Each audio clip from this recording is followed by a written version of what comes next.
কলেজের ক্যান্টিনে বসে তখন আড্ডা জমে উঠেছে। খুশ মেজাজে চলছে রাজনীতি, সাহিত্য আর জীবন নিয়ে চর্চা। এমনই এক আড্ডায় বন্ধুদের সঙ্গে কথার ফাঁকে বাজি ধরে বসলেন এক তরুণ। তিনি বললেন, আমার গল্প বিচিত্রাতে ছাপা হবেই। বন্ধুরা হাসলেন। বিচিত্রা? যেখানে শরৎচন্দ্র, প্রমোদ চৌধুরী, রবীন্দ্রনাথ লিখেন, তুই? তোর লেখা সেখানে ছাপা হবে? তরুণ চুপচাপ মাথা নাড়লেন। কয়েকদিন পরেই অতসী মামি নামে একটি গল্প ছাপা হলো সেই বিচিত্রা পত্রিকায়। বিচিত্রা সম্পাদক উপেন্দ্রনাথ গঙ্গোপাধ্যায় লেখাটি পাঠানোর 4 মাস পরে বিচিত্রায় ছাপেন। প্রকাশের সাথে সাথেই গল্পটি পাঠকপ্রিয়তা অর্জন করে। মানিক বন্দ্যোপাধ্যায় নামটি পরিচিত হয়ে ওঠে বাংলা সাহিত্য অঙ্গনে। এরপর থেকে বিভিন্ন পত্রপত্রিকায় লেখা পাঠাতে থাকেন মানিক বন্দ্যোপাধ্যায়। এই সময় তিনি অঙ্কে অনার্স নিয়ে ভর্তি হয়েছেন কলকাতার প্রেসিডেন্সি কলেজে। সাহিত্য চর্চায় মনোনিবেশের ফলে তার একাডেমিক পড়াশোনার ব্যাপক ক্ষতি হয়। শেষ পর্যন্ত শিক্ষা জীবনের ইতি ঘটে। সাহিত্য রচনাকেই তিনি তার মূল পেশা হিসেবে বেছে নেন। তখন কেউ কল্পনাও করেননি এই আত্মবিশ্বাসী তরুণ একদিন ধীরে ধীরে নিজের ভিতরে খসে পড়বেন। তিনি বেশিরভাগ সময় আকণ্ঠ মদ্যপান করতেন, মদের নেশায় চুর হয়ে থাকতেন। পরিবারের আর্থিক টানাপোড়েন, পরে চাকরি ও সাহিত্য নিয়ে টানাপোড়েন, তার উপর শারীরিক ও মানসিক অসুস্থতা, সব মিলিয়ে জীবন ক্রমশ এক অন্ধকার গহ্বরে টেনে নিয়ে যায় তাকে। দুবেলা খাবার জোটানো অনেক সময় কঠিন হয়ে উঠেছিল। স্ত্রী ও সন্তানদের মুখের দিকে তাকাতে অপারগ ছিলেন তিনি বহুদিন। অর্থনৈতিক অনিশ্চয়তা, বারংবার চাকরি বদল, লেখালেখির বাজারে অস্থিরতা, সব মিলিয়ে এত বেদনার মাঝে আশ্রয় খুঁজে নেন মদ্যপানে। অতিরিক্ত মদ্যপান শুধু শরীর নয়, মানসিক ভারসাম্যকেও ধ্বংস করে দিতে থাকে। তাকে বারবার হাসপাতালে ভর্তি হতে হয়।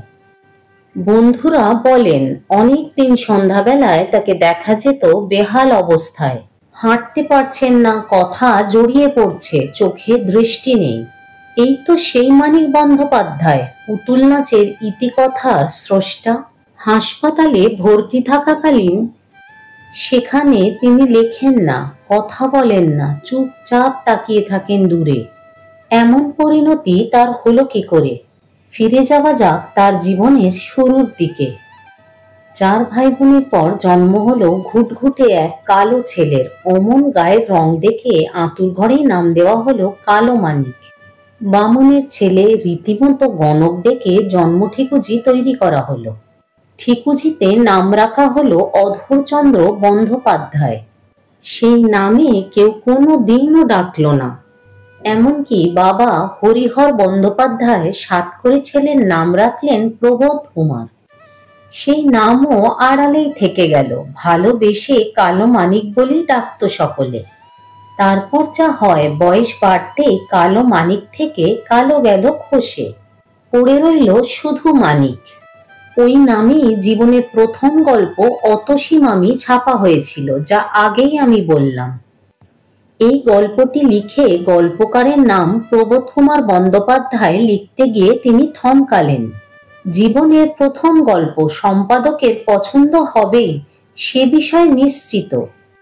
কিন্তু 12-13 বছর বয়সের মধ্যেই বাংলার সেরা সাহিত্যগুলো যার পড়া হয়ে গেছে, সেই মানিক কিন্তু বুঝেছিলেন অতসী মামি আসলে অবাস্তব রোমান্টিকতায় ভরা।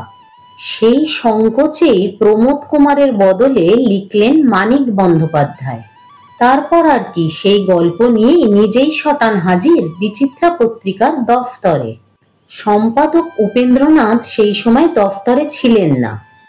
তার জায়গায় বসেছিলেন আর এক দিকপাল সাহিত্যিক অচিন্ত্য কুমার সেনগুপ্ত।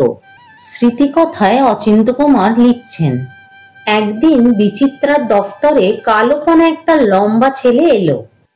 বলল, গল্প এনেছি। বললাম, দিয়ে যান। সেই ছেলে লম্বা হাত বাড়িয়ে গল্পের পাণ্ডুলিপি দিয়ে বলল, এই যে রাখুন। এমন ভাব যেন এক্ষুনি ছাপতে দিয়ে দিলে ভালো হয়। চোখে মুখে আত্মবিশ্বাস চুঁয়ে পড়ছে। গল্প জমা দিয়ে সে চলে গেল। আমি তারপর এমনি গল্পে একবার চোখ বোলাতে গিয়ে চমকে উঠলাম। এই যে রীতিমতো দুর্দান্ত গল্প! এই গল্প প্রকাশ তো পেলই বাংলার পাঠক মহলেও হৈ হৈ পড়ে গেল। বিচিত্রা সম্পাদক খোঁজ খবর নিয়ে ছুটে এলেন মানিক বন্দ্যোপাধ্যায়ের সঙ্গে দেখা করতে। লেখার সাম্মানিক টাকা হাতে দিয়ে অনুরোধ করলেন, আপনি আবার গল্প দিন আমাদের। মানিক বন্দ্যোপাধ্যায়ের ইচ্ছে ছিল 30 বছরের আগে কোনো দিনও গল্প লিখবেন না, কিন্তু 20 বছর বয়সেই বাজি রেখে গল্প লিখে এমনই বিখ্যাত হয়ে গেলেন যেদিন সেদিন আবার গল্প লিখতে রাজিও হতে হলো। আর সেই দিনই ঠিক হয়ে গেছিল মানিক বন্দ্যোপাধ্যায়ের নিয়তি। পরীক্ষায় বরাবর ভালো রেজাল্ট করতেন মানিক বন্দ্যোপাধ্যায়, কিন্তু কলেজে পড়ার সময় জড়িয়ে পড়লেন সক্রিয় বাম রাজনীতিতে। তার সঙ্গে দিন রাত সাহিত্য চর্চা, কলেজের লেখাপড়া শিখিয়ে, ফলে বিএসসিতে পর পর দুবার ফেল। তখন পড়াশুনোর যাবতীয় খরচা চালাতেন বড়দা। ভাইয়ের রাজনীতি করার খবর পেয়ে চিঠিতে লিখলেন, তোমাকে ওখানে পড়াশোনা করতে পাঠানো হয়েছে, ফেল কেন করেছো? তার কৈফিয়ত দাও। উত্তরে মানিক বন্দ্যোপাধ্যায় লিখলেন, গল্প উপন্যাস পড়া, লেখা এবং রাজনীতি ছেড়ে দেওয়া তার পক্ষে সম্ভব নয়। প্রচন্ড রেগে গিয়ে দাদা বললেন, তোমার সাহিত্য চর্চার জন্য খরচ পাঠানো আমার পক্ষে সম্ভব নয়। টাকা পাঠানো বন্ধ করে দিলেন দাদা। উত্তরে মানিক লিখলেন, আপনি দেখে নেবেন, কালে কালে লেখার মাধ্যমেই আমি বাংলার লেখকদের মধ্যে প্রথম শ্রেণীতে স্থান করে নেব। রবীন্দ্রনাথ শরৎচন্দ্রের সমপর্যায়ে আমার নাম ঘোষিত হবে। 16 বছর বয়সে মা নীরদা সুন্দরী দেবীকে হারানোর পর এমনিতেই জীবন হয়েছিল ছন্ন ছাড়া। এবার দাদা টাকা পাঠানো বন্ধ করে দেওয়ায় শুরু হলো প্রকৃত দারিদ্র্যের সঙ্গে লড়াই। চলে এলেন আমহা স্ট্রিটের একটি মেসে। বাবা রইলেন মুঙ্গেরে ছোট ভাই সুবোধের কাছে। দিন রাত এক করে স্নান খাওয়া ভুলে তখন মানিক বন্দ্যোপাধ্যায় শুধু লিখছেন, প্রকাশকদের দ্বারে দ্বারে ঘুরছেন। নিজের শরীরের কথা ভুলে এইভাবে অমানসিক পরিশ্রমের ফলও ফলল কিছুদিন পরেই। এক হাতে কুস্তি লড়া ও এক হাতে 10 জনের সঙ্গে মোকাবিলা করা মানিক ভেঙে যেতে থাকলেন। 1933 সালে কলকাতায় এসেছিল এক বিখ্যাত পুতুল নাচের দল। সেই কার্নিভালের নাচ দেখে এমনই মুগ্ধ হলেন যে পুতুলদের সঙ্গে মানুষের জীবনকে মিলিয়ে লিখতে শুরু করলেন পুতুল নাচের ইতিকথা। সেই উপন্যাস লিখতে বসে নিজের কথাই যেন ভুলে গেলেন মানিক। অনেকদিন পরে এক চিঠিতে লিখেছিলেন সেই কথা। যুগান্তর চক্রবর্তী সম্পাদিত অপ্রকাশিত মানিক বইয়ের 24 নম্বর চিঠিতে দেখতে পাই মানিক লিখছেন, প্রথম দিকে পুতুল নাচের ইতিকথা প্রভৃতি কয়েকটি বই লিখতে গিয়ে যখন আমি নিজে ভুলেই গিয়েছিলাম যে আমার একটা শরীর আছে এবং আমার পরিবারের মানুষরাও নিষ্ঠুরভাবে উদাসীন হয়ে গিয়েছিলেন, তখন একদিন হঠাৎ আমি অজ্ঞান হয়ে পড়ি। 1 মাস থেকে 2-3 মাস অন্তর এটা ঘটতে থাকে। তখন আমার বয়স 28 কিংবা 29 হবে। তখন 4-5 বছরের প্রাণান্তকর সাহিত্য সাধনা হয়ে গেছে। লেখক আক্রান্ত হলেন দুরারোগ্য মৃগী রোগে। শরীর আর দিচ্ছে না, তারই মধ্যে দাঁতে দাঁত চেপে চলছে লড়াই, নিজের রোগের সঙ্গে, চরম দারিদ্র্যের সঙ্গে। এই সময়ে তিনি এই রোগের যন্ত্রণা থেকে মুক্তি পেতেই শুরু করলেন অপরিমিত মদ্যপান। এরই মধ্যে চিকিৎসক বিধান রায়ের পরামর্শে বিয়ে করেছেন, ছেলে মেয়েও হয়েছে। বাবাকে নিয়ে এসেছেন নিজের কাছে। বরানগরে গোপাললাল ঠাকুর স্ট্রিটে সকলে মিলে ঠাসাঠাসি করে কোনো মতে থাকা। তারই মধ্যে চলে একের পর এক যুগান্তকারী রচনা। এত লেখালেখি করেও সংসার যেন আর চলে না, বাধ্য হলেন চাকরি নিতে। কিন্তু কিছুদিন পরেই সে চাকরিতে ইস্তফা। আবার পুরোদমে লেখা শুরু, সঙ্গে দারিদ্র্য। সে দারিদ্র যে কি ভয়ঙ্কর তা জানা যায় মানিক বন্দ্যোপাধ্যায়ের ডায়েরির একটি পৃষ্ঠা পড়লে। স্ত্রী ডলি অর্থাৎ কমলা এক মৃত সন্তান প্রসব করেছেন, আর মানিক ডায়েরিতে লিখছেন বাচ্চা মরে যাওয়ায় ডলি অখুশি নয়, অনেক হাঙ্গামা থেকে বেঁচেছে। বলল, বাঁচা গেছে বাবা, আমি হিসেব করেছি, বাড়ি ফিরে মাসখানেক বিশ্রাম করে রাধুনিকে বিদায় দেব, অনেক খরচ বাঁচবে। দারিদ্র কি অপরিসীম হলে মায়ের মুখ থেকে এমন কথা বেরিয়ে আসে। সংসারের এমন অবস্থা, আবার ঠিক করলেন চাকরি করতে হবে। বঙ্গশ্রী পত্রিকায় সাপ্তাহিক বিভাগের জন্য সরকারি সম্পাদক প্রয়োজন। মানিক আবেদন করলেন। তিনি জানতেন ওই পদের জন্য আবেদন করবেন আর এক সাহিত্যিক, পরিমল গোস্বামী। তাই নিজের আবেদনপত্রের শেষে সম্পাদককে লিখলেন, আমি অবগত আছি শ্রী পরিমল গোস্বামী এই পদটির জন্য আবেদন করিবেন। আমার চেয়েও তাহার চাকরির প্রয়োজন বেশি। মহাশয় যদি ইতিমধ্যে তাহার সম্পর্কে অনুকূল বিবেচনা করিয়া থাকেন, তবে অনুগ্রহপূর্বক আমার এই আবেদন প্রত্যাহার করা হইল বলিয়া ধরিয়া লইবেন। চাকরি অবশ্য তারই হল, মাস মাইনে 85 টাকা, সঙ্গে শর্ত অমৃতস্য পুত্রা ধারাবাহিকভাবে প্রকাশ করতে হবে। তার জন্য পাবেন আরো 10 টাকা প্রতি মাসে। কিন্তু ভাগ্যে চাকরি নেই। সেই চাকরিও ছেড়ে দিলেন কিছুদিন পর। অভাব ছিঁড়ে খুঁড়ে খাচ্ছে। তারই মধ্যে লিখে চলেছেন, বামপন্থী ফ্যাসিবিরোধী লেখক শিল্পী সংঘের আন্দোলনে যুক্ত হয়ে কখনো একাই প্রাণের মায়া ছেড়ে একাই ঝাঁপিয়ে পড়ছেন কলকাতার হিন্দু মুসলিম দাঙ্গা রুখতে। 1950 সালে যখন কমিউনিস্টদের ওপর নেমে এলো চূড়ান্ত সরকারি দমন নীতি, তখন বহু পত্রপত্রিকায় মানিকের লেখা ছাপানো বন্ধ করে দেওয়া হলো। আরো ভয়ঙ্কর সংকটে পড়লেন তিনি। গোটা পরিবারের হাঁ মুখের দিকে তাকিয়ে আর যেন সহ্য হতো না কিছু।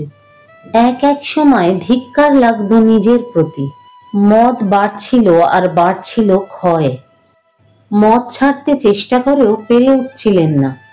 দাদাকে আবার চিঠি লিখলেন কিছু টাকা ধার চেয়ে।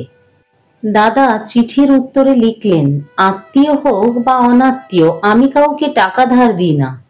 ভাইয়ের সঙ্গে পাবলিশিং হাউসের ব্যবসা শুরু করলেন একবার, কিন্তু অভিজ্ঞতার অভাবে সেই ব্যবসাও মুখ থুবড়ে পড়ল। ঘন ঘন অজ্ঞান হয়ে যাওয়া, হাসপাতালে ভর্তি, লিভার নষ্ট হতে থাকা মানিক পুরোপুরি বিপর্যস্ত, তার সঙ্গে চূড়ান্ত অনটন। মনে মনে কতটা ভেঙে পড়েছিলেন মানিক তা জানতে পারা যায় একটি ছোট ঘটনায়। একদিন যুগান্তর পত্রিকায় পুজোর সংখ্যার লেখা দিতে যাচ্ছেন। রাস্তায় দেখা হলো অধ্যাপক বন্ধু দেবীপদ ভট্টাচার্যর সঙ্গে। মানিকের ভেঙে যাওয়া শরীর, মলিন জামা কাপড় দেখে খুব খারাপ লাগলো দেবীপদর। জোর করে সেদিন নিয়ে গেলেন নিজের বাড়িতে। ক্লান্ত মানিককে খেতে দিলেন দেবীপদর মা। বড় তৃপ্তি করে ওই খাবারটুকু মানিক খেলেন। তারপর যে মানিক একদিন সদর্পে ঘোষণা করেছিলেন আমি শুধুই সাহিত্যিক হব, সেই মানিকই অস্ফুটে বলে উঠলেন, দেখো দুটি ডাল ভাতের সংস্থান না রেখে বাংলাদেশে কেউ যেন সাহিত্য করতে না যায়। এর কিছুদিন পরের ঘটনা বলি। হাসপাতাল থেকে জেদ করে বাড়ি ফিরেছেন। বন্ধু বান্ধবদের দেওয়া আর্থিক সাহায্য তার নিতে ইচ্ছে করে না, কিন্তু বাধা দেওয়ার সামর্থ্যটুকুও নেই তখন। এই অবস্থার মধ্যে আবার বাড়িওয়ালা মামলা ঠুকলেন তার বিরুদ্ধে। মাসের পর মাস ভাড়া বাকি রাখা আর তিনি সহ্য করবেন না। মানিকের কয়েকজন বন্ধু মিলে মোটা টাকার বিনিময়ে আদালতে মামলার দিন পিছিয়ে দিতে পারলেন, কিন্তু জীবনের আদালতের রায় ঘোষণার দিন এগিয়ে আসছিল, শুনতে পায়নি কেউ। 30শে নভেম্বর মানিক আবার জ্ঞান হারালেন। 2রা ডিসেম্বর সম্পূর্ণ অচেতন অবস্থায় আবার ভর্তি করা হলো নীলরতন হাসপাতালে। এমন অসুস্থতার খবর পেয়ে ছুটে এলেন কবি কমরেড সুভাষ মুখোপাধ্যায়। আর একটু পরেই অ্যাম্বুলেন্সে তোলা হবে মানিককে। এবার আর বাড়ি ফেরানো যাবে পদ্মা নদীর মাঝিকে, তাই নিয়ে সকলেরই সংশয়। সুভাষ অনুযোগ করলেন লেখক পত্নীকে, বৌদি, এমন অবস্থা, আগে টেলিফোন করেননি কেন? ম্লান হেসে কমলা উত্তর দিলেন, তাতে যে 5 আনা পয়সা লাগে ভাই, সেটুকুও নেই যে ঘরে। 3রা ডিসেম্বর, ভোর 4টে। পৃথিবীতে একটি নতুন দিন সবে শুরু হচ্ছে তখন। বহুদিন অনন্ত লড়াইয়ের পর নিশ্চিন্তে ঘুমিয়ে পড়ল এক 48 বছরের জীবন। বিকেল 4টের সময় বের হলো বিশাল শোক মিছিল। লেখকের শেষ দুদিনে সব সময়ের সঙ্গী দীপেন্দ্রনাথ বন্দ্যোপাধ্যায় স্মৃতিকথায় লিখছেন, পালঙ্ক শুদ্ধ ধরাধরি করে যখন ট্রাকে তোলা হয় তখন একটা চোখ খোলা, একটা বন্ধ। শরীরের উপরে লাল পতাকা বিছিয়ে দেওয়া হয়েছে, তার উপরে ফুল। মুখটুকু বাদে সমস্ত শরীরটা ফুলে আর ফুলে ছেয়ে গেছে, উপচে পড়েছে দুপাশে। মাথা এবং পায়ের কাছে দেশনেতা এবং সাহিত্যিক, সামনে পিছনে দুপাশে বহু মানুষ, সর্বস্তরের মানুষ, মোড়ে মোড়ে ভিড়। কিন্তু কাল কেউ ছিল না, কিছু ছিল না। জীবনে এত ফুলও তিনি পাননি। তার বন্ধু সুভাষ মুখোপাধ্যায় লিখলেন, ফুলগুলো সরিয়ে নাও, আমার লাগছে। মালা জমে জমে পাহাড় হয়, ফুল জমতে জমতে পাথর। পাথরটা সরিয়ে নাও, আমার লাগছে। সেই ফুলের ভারে সেদিন সত্যি দামি পালঙ্কের একটা পায়া চিড় ধরে গিয়েছিল। বাংলা সাহিত্যের ভেতরে এক অনিবার্য ঝড়ের নাম মানিক বন্দ্যোপাধ্যায়। তিনি 1908 সালের 19শে মে বিহারের সাঁওতাল পরগনায়, বর্তমান ঝাড়খণ্ড রাজ্যের দুমকা শহরে জন্মগ্রহণ করেন। 14 সন্তানের মধ্যে তিনি ছিলেন অষ্টম। তিনি কলম হাতে তুলে নিয়েছিলেন শুধু গল্প বলার জন্য নয়, সমাজের খোল নলচে বদলে দেওয়ার জন্য। দারিদ্র, সংগ্রাম, মনস্তত্ত্ব, আরো অনেক কিছু এত জোরালো ও স্পষ্টভাবে যিনি বাংলার পাতায় উপস্থাপনা করেছিলেন, তার আগে এমন সাহস দেখা যায়নি বড় একটা কারোর কলমে। জীবনানন্দের কাব্য যদি রূপকথার মতো সুন্দর হয়, তবে মানিক বন্দ্যোপাধ্যায়ের গদ্য হলো কাঁচা রক্তমাখা বাস্তব। তার লেখায় নেই মেকি রোমান্স, নেই ভান করা সৌন্দর্য, আছে শুধু মানুষ, ভিতরের লড়াই, তীব্র ক্ষুধা আর বেঁচে থাকার আকুলতা। মানিক বন্দ্যোপাধ্যায় সর্বমোট 40টি উপন্যাস এবং 300টি ছোট গল্প রচনা করেছেন। তার লেখা অন্যতম ছোট গল্প হলো মাসি পিসি। তার রচিত পুতুল নাচের ইতিকথা, দিবারাত্রির কাব্য, পদ্মা নদীর মাঝি ইত্যাদি উপন্যাস ও অতসী মামি প্রাগৈতিহাসিক, ছোট বকুলপুরের যাত্রী ইত্যাদি গল্প সংকলন বাংলা সাহিত্যের অন্যতম শ্রেষ্ঠ সম্পদ বলে বিবেচিত হয়। উপস্থাপনাটি কেমন লাগলো জানালে ভালো লাগবে। ভালো লাগলে লাইক করো, শেয়ার করো। সাবস্ক্রাইব না করে থাকলে সাবস্ক্রাইব করো। সকলের কুশল কামনা করে আজকে এখানেই শেষ করলাম।